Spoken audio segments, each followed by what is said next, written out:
कळंबेतर्फे कळे इथल्या प्राथमिक शाळेत 55 विद्यार्थी आहेत.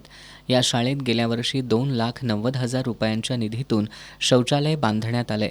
संबंधित ठेकेदारानं बांधकाम करताना ग्रामपंचायत तसंच शाळा व्यवस्थापन समितीला विश्वासात न घेता बांधकाम केल्याचा आरोप समिती पदाधिकाऱ्यांनी केलाय.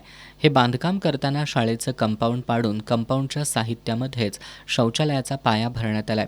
तसंच एका वर्गाची खिडकी बंद करून या ठिकाणी शौचालयाची भिंत बांधण्यात आली आहे. त्यामुळे या वर्गात दिवसा अंधार पडलेला असतो. पावसाळ्यात स्लॅब गळत असतो. शौचालयाला पायऱ्या नाहीत. तसंच छतालाही गिलावा केलेला नाही. खिडकीच्या काचा फुटल्या असून बेसिनला पाईप जोडलेली नाही.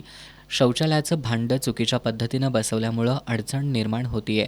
पावसाळ्यात छत गळत असताना पंचायत समितीच्या बांधकाम उपअभियंत्यांना दाखवून सुद्धा काहीच कार्यवाही झालेली नाही. त्यामुळे शाळा व्यवस्थापन समितीच्या पदाधिकाऱ्यांनी आंदोलनाचा इशारा दिला. पंचायत समिती मी पहिला उपअभियंता साहेबांनी तक्रार देऊन लेखी तक्रार दिलेली आहे. त्यांनी पण कोणत्याही प्रकारे दखल घेतलेली नाही आणि ह्या कोणत्या कारवाई नाही झाली तर आम्ही उपोषणाला बसणार. या प्रकरणी सरपंच सरदार पाटील यांच्याशी संपर्क साधला असता त्यांनी शौचालयाचं काम अर्धवट असल्याची कबुली दिली. काम पूर्ण केल्यानंतरच संबंधित ठेकेदाराला बिल अदा करू असं सांगून याबाबत शाळा व्यवस्थापन समितीला विचारण्याचा अधिकार नसल्याचा दावा केलाय.